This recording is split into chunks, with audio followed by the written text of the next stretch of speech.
We are often taught that the Byzantine Empire was the shield of Christendom, the golden heir of ancient Rome, but hidden beneath that gilded veneer lies a shadow so profound. It turned the bright summer of 1014 into an eternal night for 15,000 men. This is not a story of glorious conquest, but of a vengeance so calculated. It redefined the very meaning of cruelty in the 11th century. Emperor Basil II, a man who lived with the austerity of a monk but executed with the precision of a butcher, was locked in a bitter stalemate with the Bulgarian Tsar Samuel. For decades, their blood feud consumed the Balkans, but at the Battle of Kleidion, Basil sought not merely to defeat an army, but to shatter a nation's soul. To understand this nightmare, we must look not at the dead, but at the survivors. A procession of the blind sent home to kill their king with a single look. Before we step into this abyss, leave a like to support our journey, and tell me in the comments from which city are you witnessing this history today.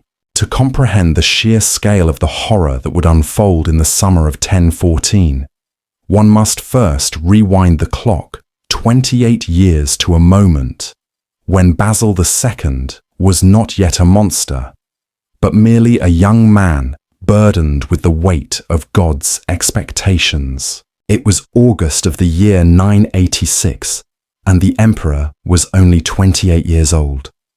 Arrogant, eager for glory, and dangerously naive about the nature of the enemy he sought to crush. He had marched his glittering army into the heart of Bulgaria, believing that the sheer majesty of Rome would force the barbarians to their knees.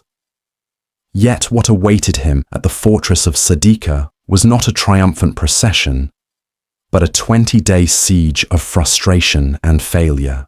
As supplies dwindled and the summer heat turned the air into a suffocating blanket of dust and disease, Basil made the fateful decision to retreat. A decision that would lead him directly into the jaws of a catastrophe so profound it would haunt his nightmares for the rest of his life. The route back to the safety of Thrace lay through a narrow constriction in the Srednagora mountains, known to history as the Gate of Trajan. A place where the valley walls pressed in close and the sky was reduced to a sliver of blue high above. It was here that Samuel the Tsar of Bulgaria had been waiting, watching from the high ridges like a wolf observing a wounded stag. As the Byzantine column stretched out, disorganized and demoralized, Samuel gave the signal. The ambush was not merely a battle, it was a dismantling of imperial dignity. Boulders crashed down from the heights, crushing men and horses alike before they could even draw their swords, while Bulgarian archers rained death upon the trapped soldiers who found themselves squeezed so tightly together that they could barely lift their shields. The panic that ensued was absolute. The chronicler, Leo the Deacon, who was present at the disaster, described a scene of apocalyptic confusion where the screams of dying men were drowned out by the crashing of timber and the triumphant roars of the Bulgarians. But for Basil, the physical danger was secondary to the spiritual annihilation he was forced to witness. His personal tent, the sacred pavilion of the Roman emperor, was captured and looted. The imperial treasury, gold that had been accumulated over generations, fell into the hands of the enemy along with the royal insignia. Basil himself barely escaped with his life fleeing the carnage on a fast horse, while his elite imperial guard, the Immortals, died to buy him a few precious seconds of safety. Imagine the silence that must have descended upon him as he rode back to Constantinople, leaving behind the corpses of his men and the symbols of his authority rotting in a mountain pass. This was not just a military defeat. It was a divine rejection. In the Byzantine worldview, the emperor was the vicegerent of Christ on earth, and victory was the tangible proof of God's favor. So by logical extension, this humiliation meant that God had turned his face away. It was in this crucible of shame that the young man died and the Bulgar Slayer began to take shape. The historian John Skylitzes, writing with the benefit of hindsight, noted that this event fundamentally altered Basil's character, describing him as a man who became dark, suspicious, and utterly consumed by a singular purpose: the pleasures of the court, the wine, the literature, the women. All of it was discarded like a shedding skin. Basil never married. He never fathered children, and he refused to wear the intricate jewelry or heavy crowns typical of his station, unless it was absolutely required by protocol. Instead, he began to live with the austerity of a warrior monk, channeling every ounce of his energy, every coin in the treasury, and every waking thought toward one singular obsession. He did not want to merely defeat Samuel. He wanted to erase him. For the next 3 decades, Basil transformed the Byzantine Empire into a machine built for war. He personally inspected the rations of the common soldiers. He learned the names of his centurions. And he drilled his armies until they moved not as a collection of men, but as a single terrifying organism. He was patient, terrifyingly so. He did not rush back to Bulgaria the next year, nor the year after that. He waited. He consolidated his power. He crushed internal rebellions with ruthless efficiency. And he sharpened his knife. He allowed Samuel to think he had won, allowed the Bulgarian Tsar to expand his borders and grow old in the comfort of his victory. But Basil had not forgotten. As Skylitzes recorded, the emperor was by nature very stern and never forgave an injury. The humiliation of the Gate of Trajan had become a festering wound in Basil's psyche, a wound that could only be cauterized by an act of violence so extreme it would balance the cosmic scales. And as the dawn of the new millennium approached, Basil was finally ready to unleash the darkness he'd been nurturing in his heart for 30 long years. It is a common mistake when looking back at the tapestry of history to view wars as a series of singular dramatic events, a collection of dates and battlefields strung together like beads on a rosary. But the war that Basil II waged against Bulgaria was not a conflict defined by moments of sudden violence, but rather by a slow and suffocating pressure that lasted for 3 agonizing decades. It was less like a duel between swordsmen and more like a python coiling around its prey, tightening its grip with every breath the victim took until the ribs cracked and the lungs collapsed. Basil had learned the hard lesson of the Gate of Trajan. He understood now that he could not simply decapitate the Bulgarian Hydra with one stroke.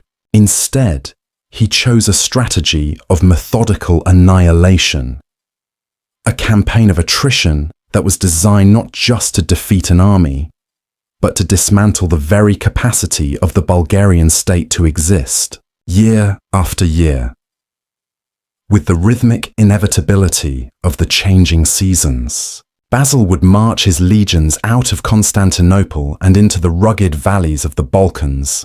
He did not seek the glory of a pitched battle. In fact, he often avoided direct confrontation entirely.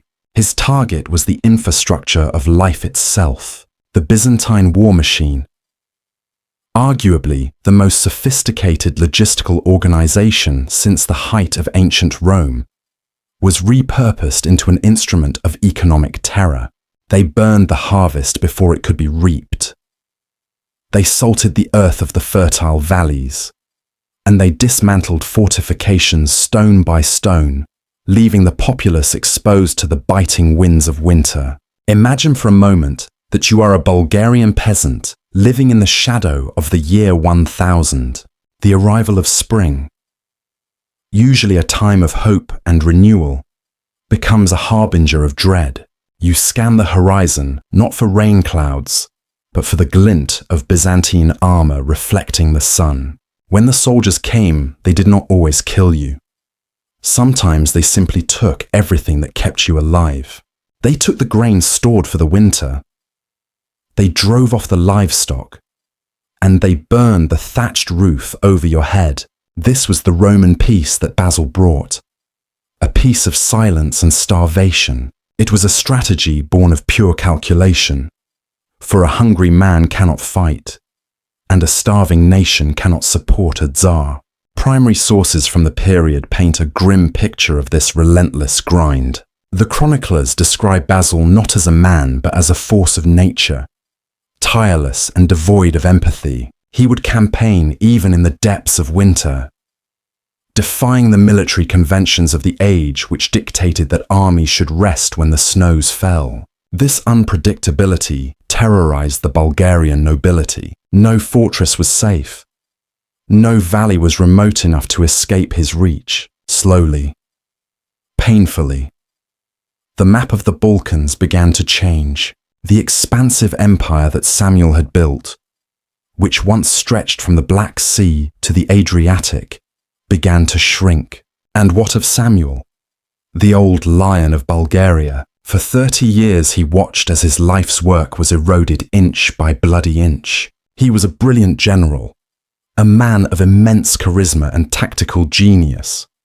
But he was fighting a ghost. Every time he tried to pin Basil down for a decisive fight, the emperor would slip away, only to strike somewhere else, burning another village, seizing another castle.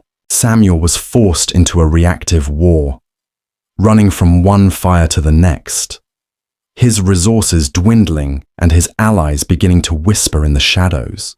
The psychological toll on the Tsar must have been crushing. He was watching his legacy turn to ash while he was still alive to witness it.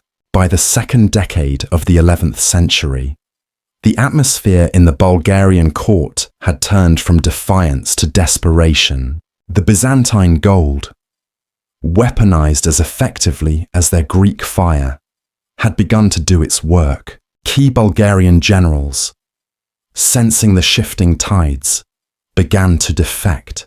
They opened the gates of their citadels to Basil, trading their loyalty for survival. Yet Samuel refused to yield, driven by a stubbornness that rivaled Basil's own. He decided to gamble everything on one final defensive stand. The year is 1014. Samuel is now an old man, weary and likely suffering from the ailments of a life spent in the saddle. He knows he cannot win a war of movement against the younger and better supplied Byzantine army. His only hope lies in the terrain itself. He chooses a narrow gorge known as the Kleidion Pass.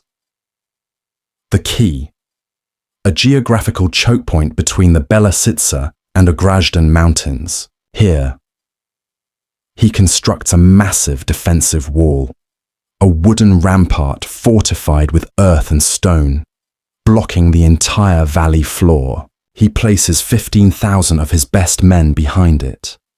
The last true army of Bulgaria. It was a trap, a masterful piece of engineering designed to break the Byzantine advance once and for all. Samuel believed that he had finally created a puzzle that Basil could not solve. He looked at the towering mountains on either side, slopes so steep and forested that they seemed impassable, and he felt safe.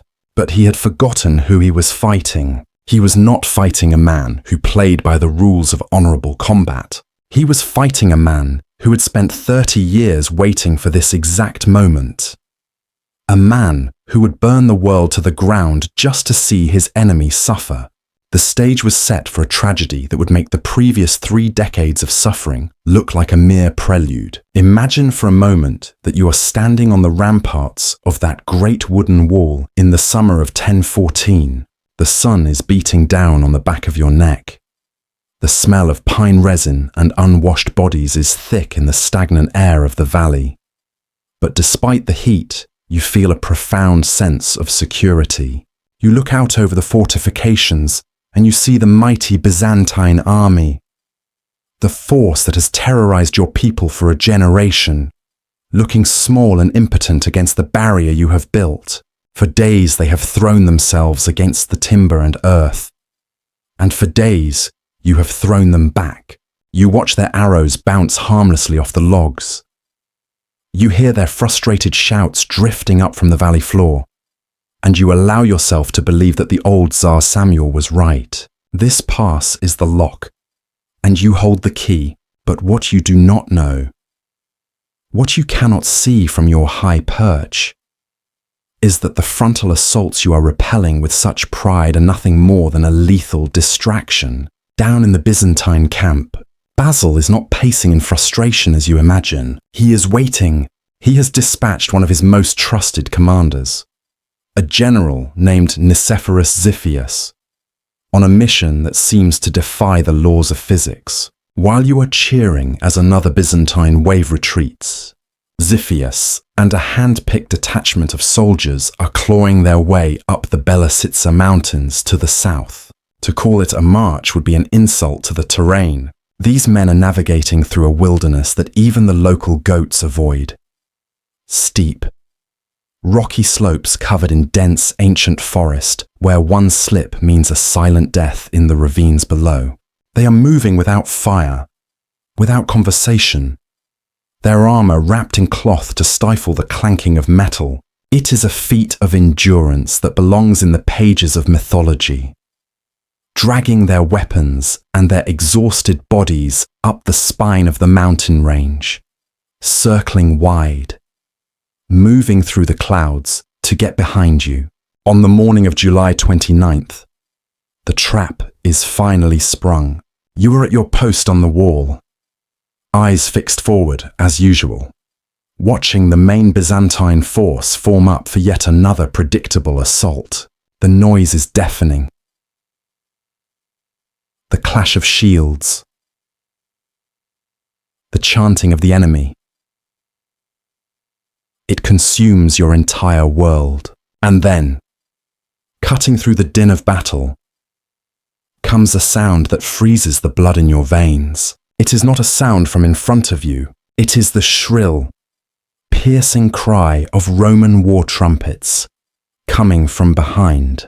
You turn around, and your mind refuses to accept what it sees. Pouring down the steep slopes behind your camp, emerging from the tree line like demons birthed from the earth itself, are thousands of Byzantine soldiers. The psychological impact is immediate and catastrophic. In the blink of an eye, the fortress that you thought was your salvation transforms into a prison. The massive wall you built to keep the Byzantines out now keeps you in. You are caught in a vice, with the Emperor Basil hammering at the front and General Xiphias closing the jaws from the rear. The panic that spreads through the Bulgarian ranks is not merely fear, it is a contagion. John Skylitzes writes that the army did not simply retreat, it disintegrated. Men threw down their weapons. They abandoned their formations. They trampled their own brothers in a desperate and futile attempt to find an exit that did not exist. The Valley of Kleidion became a cauldron of chaos. The shouts of officers trying to maintain order were swallowed by the screams of the terrified mob. It was not a battle anymore. It was a harvest. Tsar Samuel himself, the architect of this defense, was nearly captured in the melee. It was only the bravery of his son Gabriel, who fought with the fury of a cornered animal, that allowed the old king to be hoisted onto a horse and spirited away into the mountains. But while the king escaped, his army was not so fortunate. As the dust settled and the screams died down into low moans of pain, the magnitude of the disaster became clear. The Byzantines did not kill everyone. In fact, as the sun began to set over the carnage, the killing stopped. Basil gave the order to take prisoners, and so, thousands upon thousands of Bulgarian soldiers, exhausted, demoralized, and terrified, were rounded up. They were stripped of their weapons, their armor, and their dignity. They were herded into holding pens like cattle. Vast seas of humanity pressing against each other in the twilight. Historians debate the exact number. Some say 15,000. Others say 14. But the specific digit is irrelevant compared to the sheer scale of the humanity gathered there. 15,000 men, 15,000 fathers, sons, and husbands, as night fell over the valley. A strange hope might have flickered in their hearts. After all, in the medieval world, prisoners of war were valuable. They could be ransomed for gold. They could be enslaved for labor. Surely, the emperor would want to profit from such a massive capture. Surely, they would see their families again. They huddled together in the dark, whispering reassurances to one another, unaware that the man who held their fate in his hands was not calculating their value in gold. Basil II was looking at them not as assets, but as a canvas. He was about to paint his masterpiece of terror. And for these 15,000 men, the darkness of that night was the last darkness they would ever see before the final. Eternal night descended upon them. The sun rose on the morning after the battle, illuminating a scene that should have been the end of the war.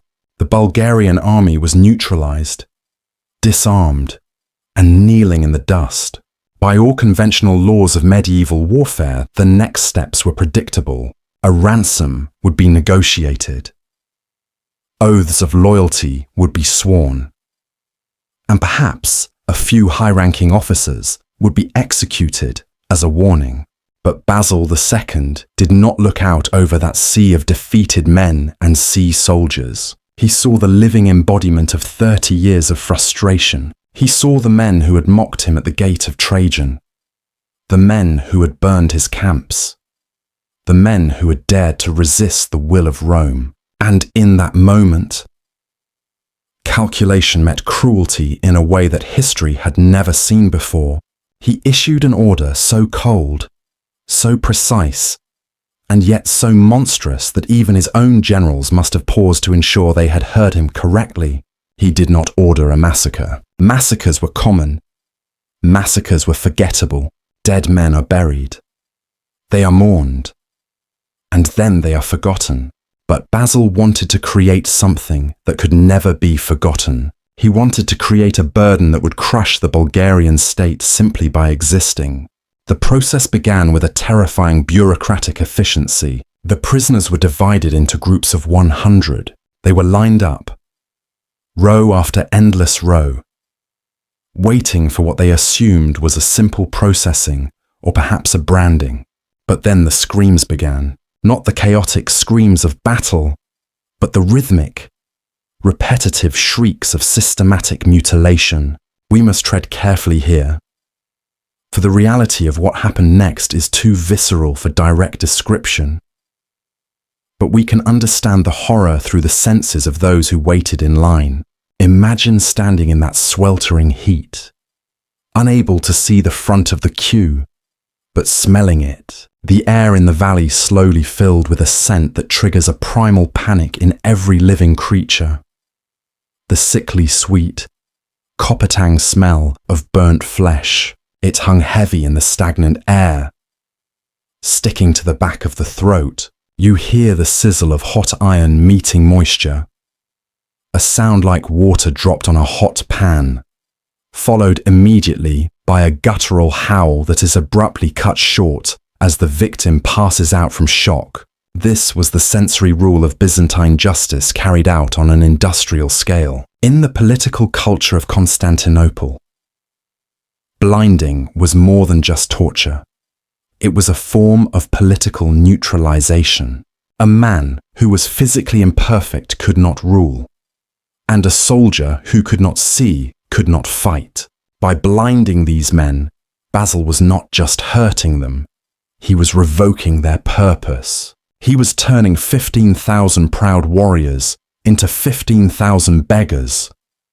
15,000 mouths that would need to be fed but could never work again. It was an economic bomb designed to detonate in the heart of the Bulgarian economy. But the true genius of Basil's cruelty lay not in the blinding itself, but in the exception he made. As the soldiers moved down the lines, extinguishing sight with the indifference of extinguishing a candle, they stopped at every 100th man. This man was spared total darkness. He was left with one eye. Consider the psychological weight placed upon that one-eyed man. In some ways, his fate was crueler than that of his 99 comrades. He was condemned to see. He was condemned to look at the ruined faces of the men he had fought beside. Men who were now clutching at his tunic, weeping blood, begging him for guidance. He became the reluctant shepherd of the damned. He had to be the eyes for 99 souls, witnessing their stumbling agony every step of the way, knowing that he alone was forced to watch the nightmare unfold in high definition. And so began the march. It is a procession that defies imagination. 15,000 men, 150 columns, each led by a cyclops.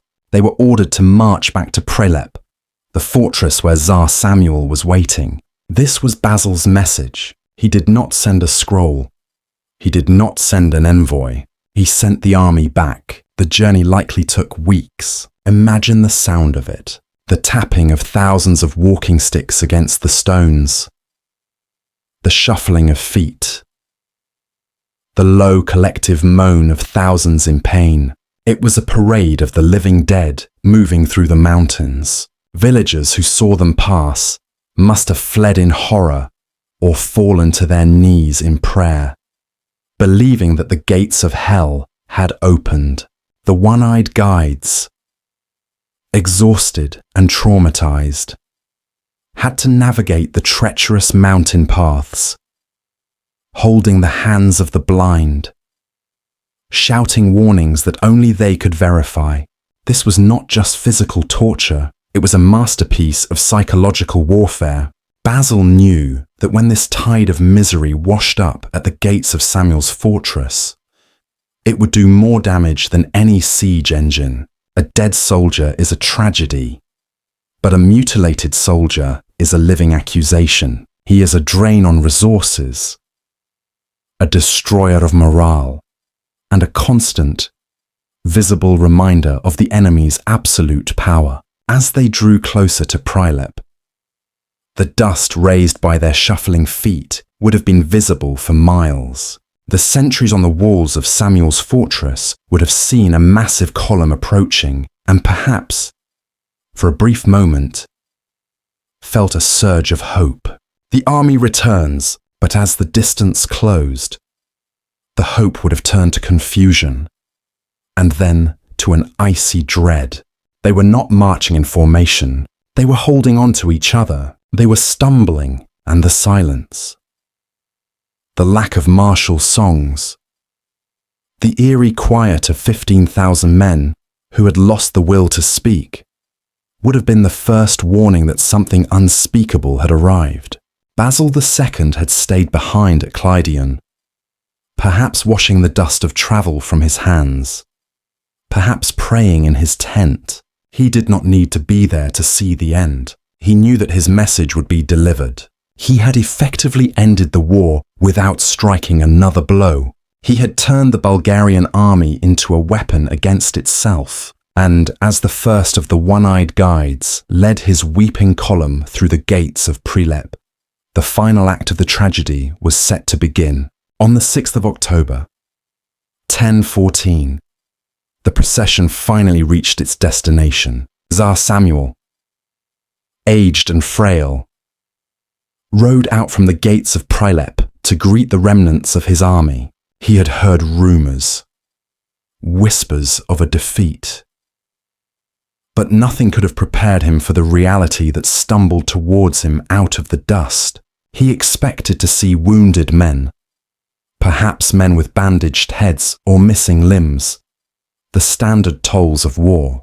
Instead, he saw a sea of empty sockets. History records this moment with a brevity that only amplifies the horror. The chroniclers say, that when Samuel looked upon the 15,000 faces turned upwards, faces that could no longer return his gaze, the shock was so physical, so violent, that it stopped his heart. He did not scream, he simply collapsed. It was as if the collective darkness of his army had reached out and swallowed him whole. He was carried to his bed, muttering incoherent words, his mind unable to process the magnitude of the cruelty.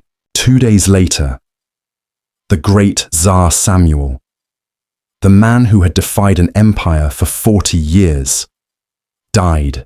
Basil II had achieved the impossible. He had committed the perfect assassination. He had killed a king without ever touching him, using the suffering of 15,000 innocent men as his weapon. With Samuel gone, the spirit of Bulgarian resistance broke. The structure of the state, already weakened by decades of attrition, collapsed under the weight of this final psychological blow. 4 years later, the conquest was complete. Bulgaria was erased from the map, absorbed entirely into the Byzantine fold. Basil had won. He returned to Constantinople not just as an emperor, but as a legend, the Bulgar Slayer. But as the cheers of the capital faded and the triumph turned into history, one must ask, what was truly gained? Basil died in 1025. Just 7 years after his ultimate victory, he died as he lived, alone, childless, leaving behind an empire that was militarily dominant but spiritually hollow.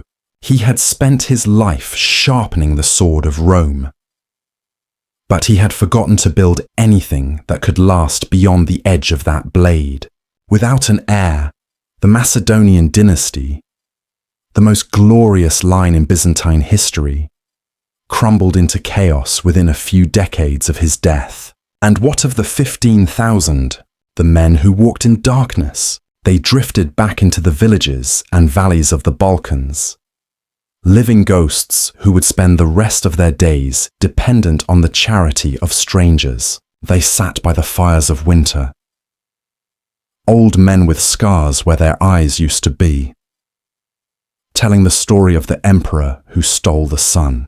They became living monuments to the terrifying potential of human cruelty. We often look at history as a contest of strength, a game of chess played by great men in stone palaces. But the story of Kleidion reminds us of a darker truth. It reminds us that the most effective weapons are not made of iron or Greek fire, but of terror. Basil II proved that you can break a nation without killing every soldier, if you are willing to break your own humanity in the process. So, as we leave the dusty roads of the 11th century and return to our own time, I leave you with this question. When Basil looked into the mirror in his final years, did he see the face of God's chosen emperor, or did he see, staring back at him from the shadows, the 15,000 eyes he had stolen?